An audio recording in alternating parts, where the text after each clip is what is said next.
Welcome to super study with SP. Olympic में भारत को gold medal मिलने से हर भारतवासी खुशी से झूम उठा। अभिनव बिंद्रा की जिद और जुनून ने उन्हें इस मुकाम पर पहुंचाया है। बैंकॉक में हुए वर्ल्ड शूटिंग चैंपियनशिप में अभिनव बिंद्रा की टीममेट रही इंटरनेशनल शूटर श्वेता चौधरी ने कहा कि अभिनव बिंद्रा ने जो कहा वो कर दिखाया। श्वेता मामूली अंतर से ओलंपिक टीम में जगह बनाने में नाकाम रहीं। श्वेता ने बताया कि अभिनव बिंद्रा ओलंपिक गोल्ड के लिए पिछले 4 साल से लगातार मेहनत कर रहे थे। उन्होंने जो कहा वो कर दिखाया। ऐसे बदली दुनिया। श्वेता बताती हैं कि एथेंस ओलंपिक के बाद अभिनव के व्यवहार में चेंज आया। एथेंस ओलंपिक में पदक हासिल न करने के बाद ही उन्होंने निश्चय कर लिया था कि वे अगला मौका बीजिंग ओलंपिक नहीं गंवाएंगे। एक स्मरण सुनाते हुए श्वेता ने कहा कि बैंकॉक में वर्ल्ड चैंपियनशिप के दौरान जब भारतीय टीम के अन्य शूटर शाम को शहर घूमने गए थे, अभिनव बिंद्रा जिम में एक्सरसाइज कर रहे थे। शायद अभिनव को एथेंस ओलंपिक में पदक नहीं जीतने का सदमा ऐसा लगा कि उनके व्यवहार में काफी परिवर्तन आ गया। उसके बाद से वे रिजर्व रहने लगे। इसके पहले वे साथियों के बीच आकर हंसी मजाक करते थे। इसके बाद वे लगातार विदेशों में जाकर प्रैक्टिस करते रहे। श्वेता ने बताया कि बिंद्रा ने स्वयं ही अपने लिए प्राइवेट कोच, पथोलॉजिस्ट व फिजियो नियुक्त किया था। इनके बावजूद छोटी प्रतियोगिताओं में उनके मेडल न जीतने पर कई बार उनकी आलोचना भी हुई, परंतु उनको जानने वाले जानते थे कि अभिनव में वो क्षमता है जो वक्त आने पर बड़ी प्रतियोगिता में अवश्य दिखेगा। उनका टारगेट ओलंपिक ही था।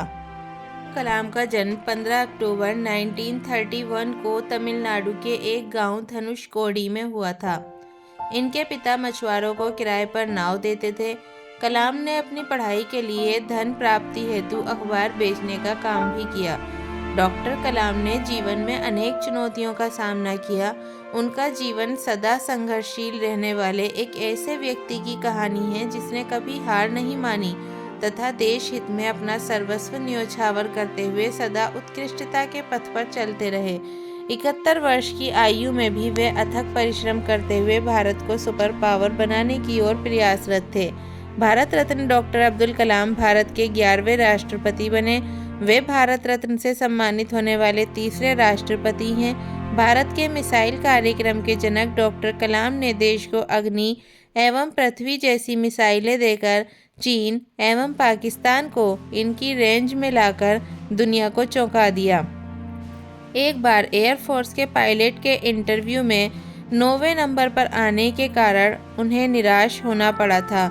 वे ऋषिकेश बाबा शिवानंद के पास चले गए एवं अपनी व्यथा उन्हें सुनाई। बाबा ने उन्हें कहा, accept your destiny and go ahead with your life. You are not destined to become an air force pilot. What you are destined to become is not revealed now but it is predetermined. Forget this failure as it was essential to lead you to your existence. Become one with yourself, my son. Surrender yourself to the wish of God. बाबा शिवानंद का कहने का अर्थ ये था कि असफलता से निराश होने की आवश्यकता नहीं। ये असफलता आपकी दूसरी सफलताओं के द्वार खोल सकती है।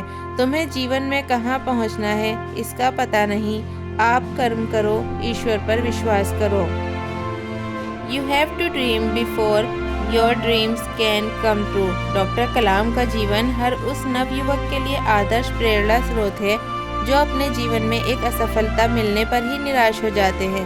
डॉक्टर कलाम ने अपने सारे जीवन में निस्वार्थ सेवा कार्य किया।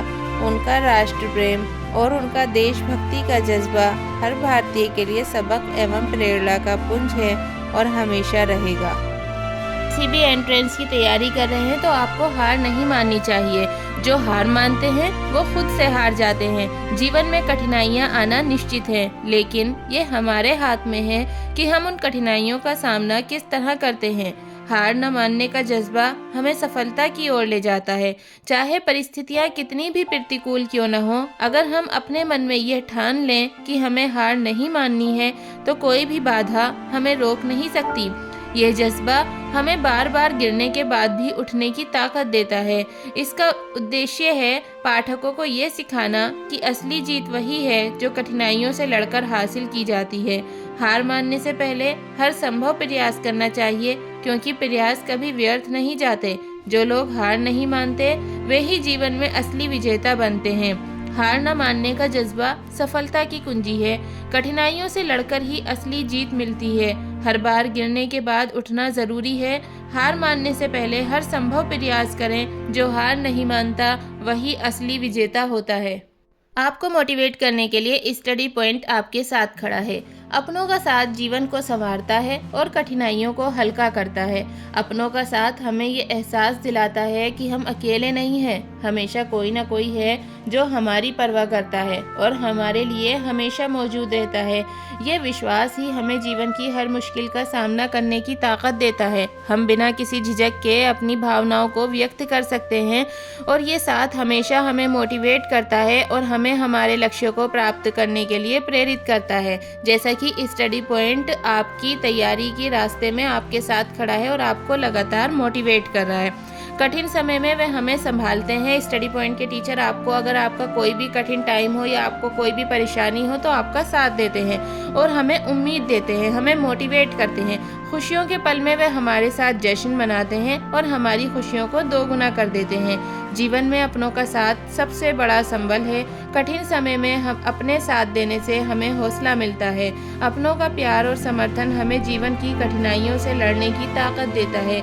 खुशियों में अपनों के साथ बांटने से खुशी बढ़ जाती है।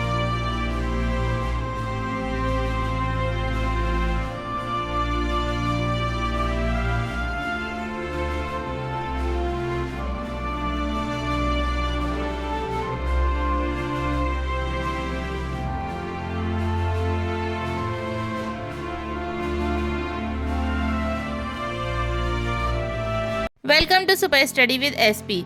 किसी भी एंट्रेंस की तैयारी कर रहे हैं तो आपको हार नहीं माननी चाहिए। जो हार मानते हैं वो खुद से हार जाते हैं। जीवन में कठिनाइयां आना निश्चित है, लेकिन ये हमारे हाथ में है कि हम उन कठिनाइयों का सामना किस तरह करते हैं। हार न मानने का जज्बा हमें सफलता की ओर ले जाता है। चाहे परिस्थितियां कितनी भी प्रतिकूल क्यों न हो, अगर हम अपने मन में यह ठान लें कि हमें हार नहीं माननी है तो कोई भी बाधा हमें रोक नहीं सकती। यह जज्बा हमें बार बार गिरने के बाद भी उठने की ताकत देता है। इसका उद्देश्य है पाठकों को ये सिखाना कि असली जीत वही है जो कठिनाइयों से लड़कर हासिल की जाती है। हार मानने से पहले हर संभव प्रयास करना चाहिए, क्योंकि प्रयास कभी व्यर्थ नहीं जाते।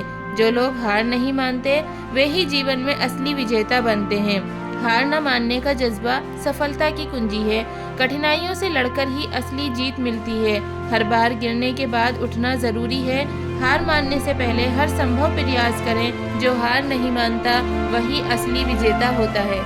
आपको मोटिवेट करने के लिए स्टडी पॉइंट आपके साथ खड़ा है।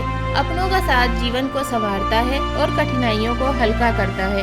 अपनों का साथ हमें ये एहसास दिलाता है कि हम अकेले नहीं हैं। हमेशा कोई ना कोई है जो हमारी परवाह करता है और हमारे लिए हमेशा मौजूद रहता है। ये विश्वास ही हमें जीवन की हर मुश्किल का सामना करने की ताकत देता है। हम बिना किसी झिझक के अपनी भावनाओं को व्यक्त कर सकते हैं और ये साथ हमेशा हमें मोटिवेट करता है और हमें हमारे लक्ष्यों को प्राप्त करने के लिए प्रेरित करता है। जैसा कि स्टडी पॉइंट आपकी तैयारी के रास्ते में आपके साथ खड़ा है और आपको लगातार मोटिवेट कर रहा है। कठिन समय में वे हमें संभालते हैं। स्टडी पॉइंट के टीचर आपको अगर आपका कोई भी कठिन टाइम हो या आपको कोई भी परेशानी हो तो आपका साथ देते हैं और हमें उम्मीद देते हैं, हमें मोटिवेट करते हैं। खुशियों के पल में वे हमारे साथ जश्न मनाते हैं और हमारी खुशियों को दोगुना कर देते हैं। जीवन में अपनों का साथ सबसे बड़ा संबल है। कठिन समय में हम अपने साथ देने से हमें हौसला मिलता है। अपनों का प्यार और समर्थन हमें जीवन की कठिनाइयों से लड़ने की ताकत देता है। खुशियों में अपनों के साथ बांटने से खुशी बढ़ जाती है। ओलंपिक में भारत को गोल्ड मेडल मिलने से हर भारतवासी खुशी से झूम उठा। अभिनव बिंद्रा की जिद और जुनून ने उन्हें इस मुकाम पर पहुंचाया है। बैंकॉक में हुए वर्ल्ड शूटिंग चैंपियनशिप में अभिनव बिंद्रा की टीममेट रही इंटरनेशनल शूटर श्वेता चौधरी ने कहा कि अभिनव बिंद्रा ने जो कहा वो कर दिखाया। श्वेता मामूली अंतर से ओलंपिक टीम में जगह बनाने में नाकाम रहीं। श्वेता ने बताया कि अभिनव बिंद्रा ओलंपिक गोल्ड के लिए पिछले 4 साल से लगातार मेहनत कर रहे थे। उन्होंने जो कहा वो कर दिखाया। ऐसे बदली दुनिया। श्वेता बताती हैं कि एथेंस ओलंपिक के बाद अभिनव के व्यवहार में चेंज आया। एथेंस ओलंपिक में पदक हासिल न करने के बाद ही उन्होंने निश्चय कर लिया था कि वे अगला मौका बीजिंग ओलंपिक नहीं गंवाएंगे। एक स्मरण सुनाते हुए श्वेता ने कहा कि बैंकॉक में वर्ल्ड चैंपियनशिप के दौरान जब भारतीय टीम के अन्य शूटर शाम को शहर घूमने गए थे, अभिनव बिंद्रा जिम में एक्सरसाइज कर रहे थे। शायद अभिनव को एथेंस ओलंपिक में पदक नहीं जीतने का सदमा ऐसा लगा कि उनके व्यवहार में काफी परिवर्तन आ गया। उसके बाद से वे रिजर्व रहने लगे। इसके पहले वे साथियों के बीच आकर हंसी मजाक करते थे। इसके बाद वे लगातार विदेशों में जाकर प्रैक्टिस करते रहे। श्वेता ने बताया कि बिंद्रा ने स्वयं ही अपने लिए प्राइवेट कोच, पथोलॉजिस्ट व फिजियो नियुक्त किया था। इनके बावजूद छोटी प्रतियोगिताओं में उनके मेडल न जीतने पर कई बार उनकी आलोचना भी हुई, परंतु उनको जानने वाले जानते थे कि अभिनव में वो क्षमता है जो वक्त आने पर बड़ी प्रतियोगिता में अवश्य दिखेगा। उनका टारगेट ओलंपिक ही था। कलाम का जन्म 15 अक्टूबर 1931 को तमिलनाडु के एक गांव धनुषकोडी में हुआ था। इनके पिता मछुआरों को किराए पर नाव देते थे। कलाम ने अपनी पढ़ाई के लिए धन प्राप्ति हेतु अखबार बेचने का काम भी किया। डॉक्टर कलाम ने जीवन में अनेक चुनौतियों का सामना किया। उनका जीवन सदा संघर्षशील रहने वाले एक ऐसे व्यक्ति की कहानी है जिसने कभी हार नहीं मानी तथा देश हित में अपना सर्वस्व न्योछावर करते हुए सदा उत्कृष्टता के पथ पर चलते रहे। 71 वर्ष की आयु में भी वे अथक परिश्रम करते हुए भारत को सुपर पावर। मैं कतरा होकर तूफानों से जंग लड़ता हूँ, मुझे बचाना समंदर की जिम्मेदारी है। कोई बताइए उसके गुरूर भेजा को, वो जंग हमने लड़ी ही नहीं जो हारी है। दुआ करो कि सलामत रहे मेरी हिम्मत, एक चराग कई आंधियों पे भारी है। ये है तो सबके लिए लेकिन ये जिद हमारी है, एक इसी बात पे दुनिया से जंग जारी है। उड़ान वालों उड़ानों पे वक्त भारी है, परों की अफके नहीं हौसलों की बारी है। हर एक सांस पे पहरा है बेयकीनी का, ये जिंदगी तो नहीं मौत की सवारी है। इसी से जलते हैं सहराए आरज़ू में चिराग, ये तिसनगी तो मुझे जिंदगी से प्यारी है। मैं कतरा होकर भी तूफान से जंग लड़ लेता हूँ, मुझे बचाना समंदर की जिम्मेदारी है। मंजिल से आगे बढ़कर मंजिल तलाश कर, मिल जाए तुझको दरिया तो समंदर तलाश कर। हर शीशा टूट जाता है पत्थर की चोट से, पत्थर ही टूट जाए वो शीशा तलाश कर। सजदों से तेरे क्या हुआ सदियाँ गुजर गई, दुनिया तेरी बदल दे वो सजदा तलाश कर। ईमान तेरा टूट गया रहबर के हाथ से, ईमान तेरा बचा ले तो रहबर तलाश कर। हर शख्स जल रहा है अदावत की आग में, इस आग को बुझा दे वो पानी तलाश कर। करे ऊँट पे सवार अपने गुलाम को, पैदल वो खुद चले वो आका तलाश कर। किसी भी एंट्रेंस की तैयारी के लिए खुद पर भरोसे के साथ साथ जोश जुनून और जज्बा होना बहुत जरूरी है। इसके लिए कुछ लाइनें पेश की गई हैं। सफर में धूप तो होगी ही, चल सको तो चलो, भीड़ है भीड़ में तुम निकल सको तो चलो। किसी के वास्ते राहें कहाँ बदलती हैं, तुम अपने आप को खुद ही बदल सको तो चलो। यहाँ किसी को कोई रास्ता नहीं देता, मुझे गिरा के अगर तुम संभल सको तो चलो। कहीं नहीं कोई सूरज धुआं धुआं है फिजा, खुद अपने आप से बाहर निकल सको तो चलो। यही है जिंदगी कुछ ख्वाब चंद उम्मीदें, इन्हीं खिलौनों से तुम भी बहल सको तो चलो। अगर आपने किसी एंट्रेंस को क्वालिफाई करने का मन बना लिया है तो फिर उस पर डटे रहो और बढ़े चलो। इसी के लिए जैसे मैं आपके लिए कुछ लाइनें पेश कर रहा हूँ। न हाथ एक शस्त्र हो, न हाथ एक अस्त्र हो, न अन्न वीर वस्त्र हो, हटो नहीं डरो नहीं बढ़े चलो बढ़े चलो।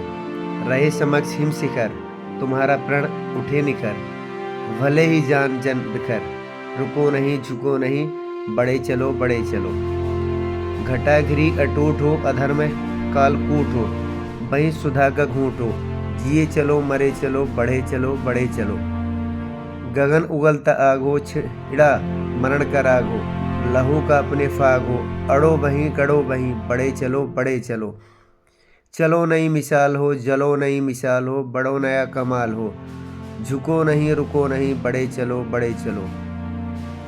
अशेष रक्त तोल दो, स्वतंत्रता का मोल हो, कई युगों का खोल हो, डरो नहीं मरो नहीं बढ़े चलो बढ़े चलो। आपकी स्टडी में स्टडी पॉइंट आपके हर कदम पर साथ है। Welcome to super study with SP. Olympic में भारत को गोल्ड मेडल मिलने से हर भारतवासी खुशी से झूम उठा। अभिनव बिंद्रा की जिद और जुनून ने उन्हें इस मुकाम पर पहुंचाया है। बैंकॉक में हुए वर्ल्ड शूटिंग चैंपियनशिप में अभिनव बिंद्रा की टीममेट रही इंटरनेशनल शूटर श्वेता चौधरी ने कहा कि अभिनव बिंद्रा ने जो कहा वो कर दिखाया। श्वेता मामूली अंतर से ओलंपिक टीम में जगह बनाने में नाकाम रहीं।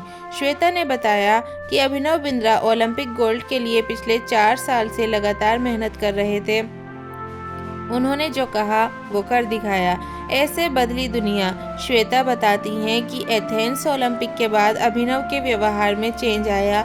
एथेंस ओलंपिक में पदक हासिल न करने के बाद ही उन्होंने निश्चय कर लिया था कि वे अगला मौका बीजिंग ओलंपिक नहीं गंवाएंगे।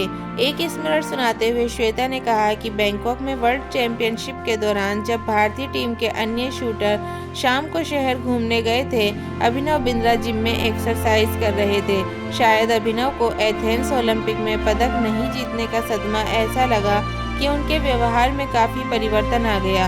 उसके बाद से वे रिजर्व रहने लगे। इसके पहले वे साथियों के बीच आकर हंसी मजाक करते थे।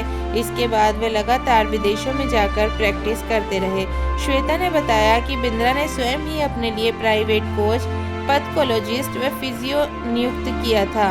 इनके बावजूद छोटी प्रतियोगिताओं में उनके मेडल न जीतने पर कई बार उनकी आलोचना भी हुई, परंतु उनको जानने वाले जानते थे कि अभिनव में वो क्षमता है जो वक्त आने पर बड़ी प्रतियोगिता में अवश्य दिखेगा। उनका टारगेट ओलंपिक ही था। कलाम का जन्म 15 अक्टूबर 1931 को तमिलनाडु के एक गांव धनुषकोडी में हुआ था। इनके पिता मछुआरों को किराए पर नाव देते थे। कलाम ने अपनी पढ़ाई के लिए धन प्राप्ति हेतु अखबार बेचने का काम भी किया।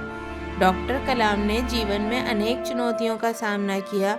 उनका जीवन सदा संघर्षशील रहने वाले एक ऐसे व्यक्ति की कहानी है जिसने कभी हार नहीं मानी तथा देश हित में अपना सर्वस्व न्योछावर करते हुए सदा उत्कृष्टता के पथ पर चलते रहे।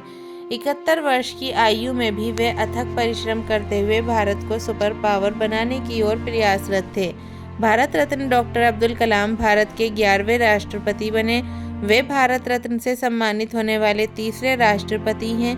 भारत के मिसाइल कार्यक्रम के जनक डॉक्टर कलाम ने देश को अग्नि एवं पृथ्वी जैसी मिसाइलें देकर चीन एवं पाकिस्तान को इनकी रेंज में लाकर दुनिया को चौंका दिया। एक बार एयरफोर्स के पायलट के इंटरव्यू में 9वें नंबर पर आने के कारण उन्हें निराश होना पड़ा था। वे ऋषिकेश बाबा शिवानंद के पास चले गए एवं